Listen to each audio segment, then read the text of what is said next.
Barcelona wants to become a media, we're going to move into the next city where the next sessions where people are actually media. They're the leading media companies from the region, and they're going to share how they're working with digital transformation. And one of them that I'm very, very happy to invite next is Ulrika Saxon, heading up Bonnier's charge. Please come up on stage. The stage is yours. Very well, come up. I'll steal hugs as often as I can. Hi, please have a seat, please have a seat. Thank you. Welcome to the SIME stage. So Barcelona Football Club wants to become a media company. A lot of passion in football, but in media too, right? Yeah, there is a lot of passion in media. But at the I same didn't time, really dare to tell them a that lot of I'm medias are transitioning to become a lot more than media, and you're one of them. Yeah, I didn't really dare to tell him before that I'm a real Real Madrid fan. Okay. But at least it's the same country. No, but so you're really at the forefront of Bonnier's digital transformation. What are some of the key cornerstones of that? What is the strategy based on? Well, essentially, I would say that the core is to stay close to the audiences, meaning being on the screens, in the channels, and in the formats that they want to have great content from. Because if we can be relevant to consumer audiences, we can also be relevant to advertisers and partners. And given the speed of the change in consumer preferences and the connectivity, not the least, I think all the media companies really have to focus on following those audiences and understanding how their preferences will change and try to predict where they're heading. Yeah, but you're also finding a lot of new audiences, like for instance, Toca Boca has very little to do with Dagens Nyheter. Yeah, that's right.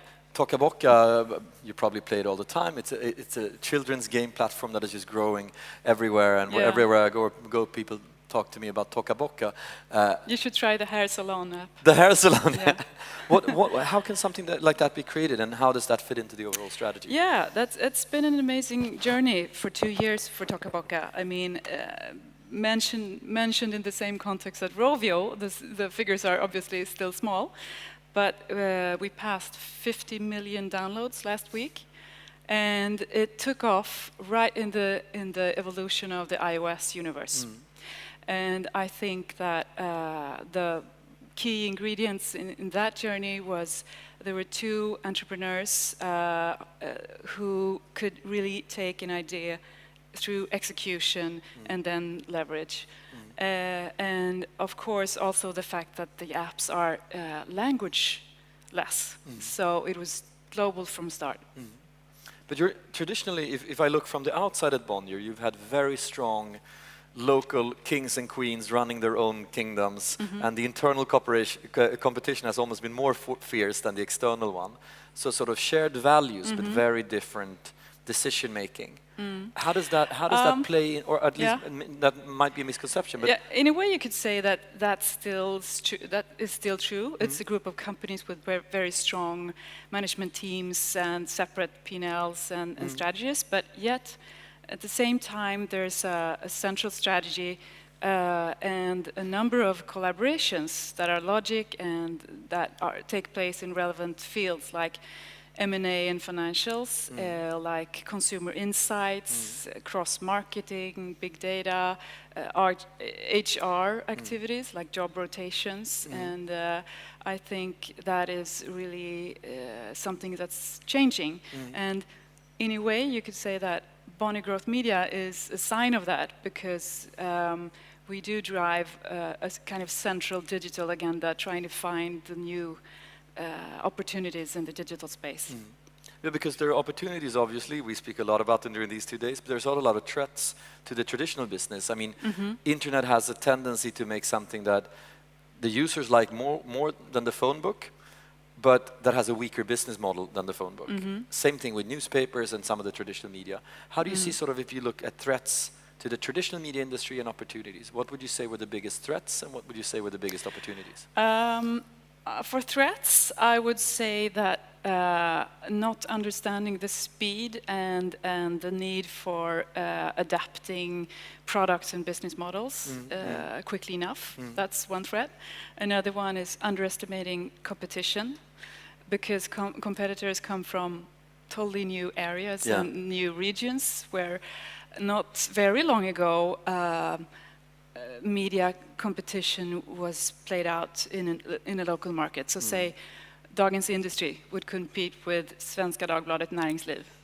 And today a national morning paper like Day1 is competing with anything from Financial Times to Twitter to Bloomberg's TV app and more. So underestimating the competition and the new key drivers, that's another threat. And then obviously, more specifically for traditional media companies, the large cost basis, making agility harder. And what are some of the best opportunities? Yeah. There are a number. I'm optimistic, so I see a number of opportunities. One is definitely for mature media, the relationships with the families and the households, meaning millions and millions of individuals in databases and the know-how on how to leverage on those. Another one is strong brands, but more specifically marketing channels, marketing muscles. So either use those channels to move an existing known brand into new channels or to launch totally new brands.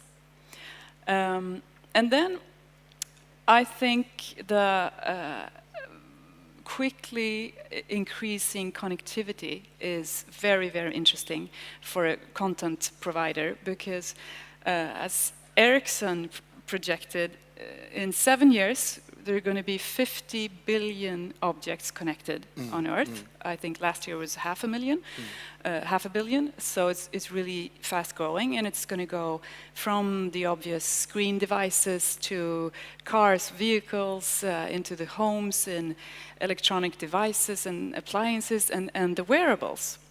And all those connected objects are going to need content because that's what the consumer wants. And it's also, so you will be, and that's an opportunity so for a content you could provider. potentially be a data company for wearables, a content company for wearables. We could, because that's new distribution channels for us to reach the customers. And if you think about it, we use, in average, our smartphones 150 times per day. You all do. I do. Isn't it sick? Yeah. So that points out too that we have to move some of those activities to other stuff around us because it's going to be, I mean, we're going to be really boring, unsocial persons otherwise. But that's fascinating because I'm getting confused on a whole new level here today. Because if you look at Barcelona Football Club, they want to be a media company. You could be powering home appliances and powering other things with data, and so which is quite different from a media company. And there's so much conversion going in. I know. How do you create these ideas, and how do you know which is sort of vision and which is hallucination, and what do you sort of focus on, and how do you build that? How do you structure it internally? That's Buy, make, nurture. Yeah, it's a combination. So I think the key factor in that is encourage healthy experimentation. So we try to build it both. Encourage healthy experimentation. Healthy is the operative word here. Yeah. So keep failing and trying, and the next time you fail, do it more cost efficiently, so that you learn from the last But is time. that really, I mean, it's easy to say, is it really okay? I step up to your office and say, screwed up, no users, spent 2 million crowns, sorry. Is that okay or not? You know, many people stay for long in Bonnier, and they yeah. keep failing. So I guess, yeah, I think it's. No, but you see that on, I mean, laughs aside, we saw that on Rawview. What was he say? 56 game became Angry Birds. Exactly. So you have to be in there for long term and try to deliver cash flow from the stable businesses to be able to finance the experimentation. And is there sort of is there a new phase of leadership? Do you have to be leaders in a different way to get these kinds of results as opposed to running a stable business? Yeah, I think so, because historically to be a market leader, you would have a great product or package a product and distribute it in a nice way. And today that's not enough. It's a good start, but you also need to be on real time analyzing the data and keep adjusting all the time. So I think the analysts are the new super talents if they are also business oriented.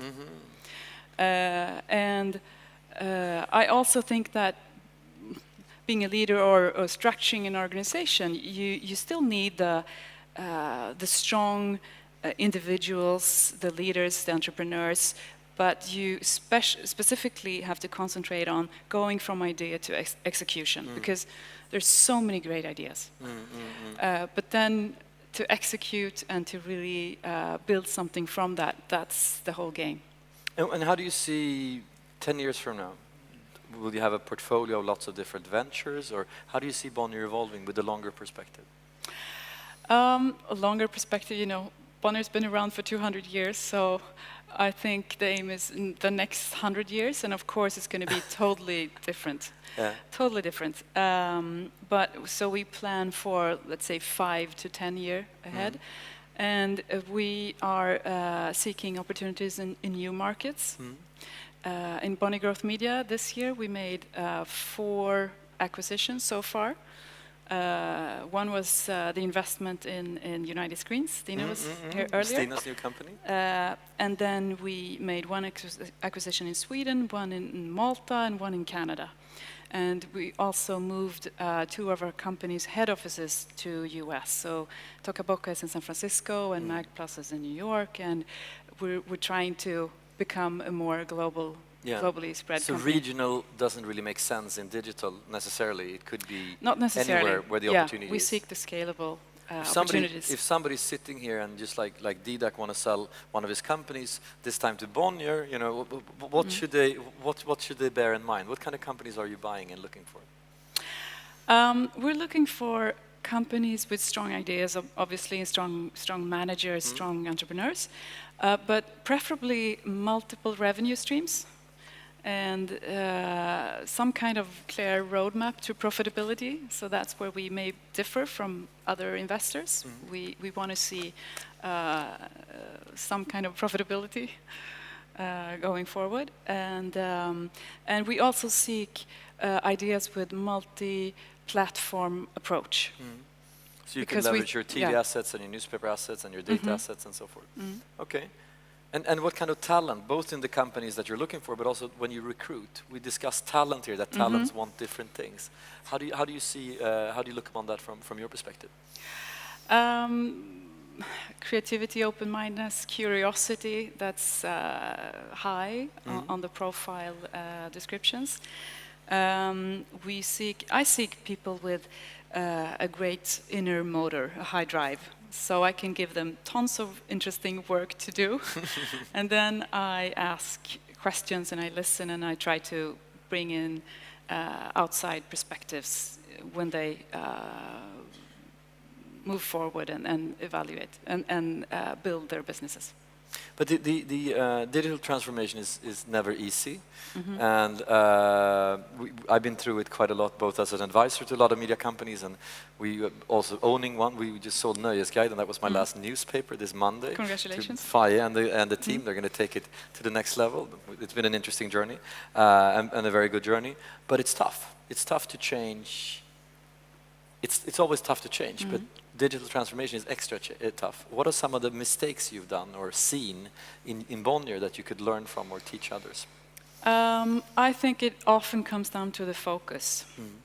Because if you're leading a traditional media company where the core business is something else, where you probably need to you have to cut costs and be more effective at the same time as you're trying to build a digital business, that's obviously extremely hard. So that's one of the reasons we started Bonnier Growth Media. Yeah, because there we can focus. The core business is growth. Yeah, and we digital. don't have to really care about the traditional. So that's a key, I So call that focus. agenda point 11. If you always put digital transformation as the agenda point 11, if Yeah. you have time when the other things are done, then you're never going to go anywhere. Anything you can share that has worked really well? Besides Sakaboka, No, I mean sort of more from a mindset or learnings perspective that could be adaptable to other industries. Again, the experimentation and trying to build processes and systems, learning from, and the open mindedness, getting people to talk about the failures so that it can be part of the sharing of knowledge. And I think that comes also from what you're saying, being very long term and allows that instead of you're out if it doesn't work. Cool. Thank you very much for coming here and sharing. And it's going to be interesting to see how growth develops. A lot of exciting initiatives on its way. Thank you very much, Thank you.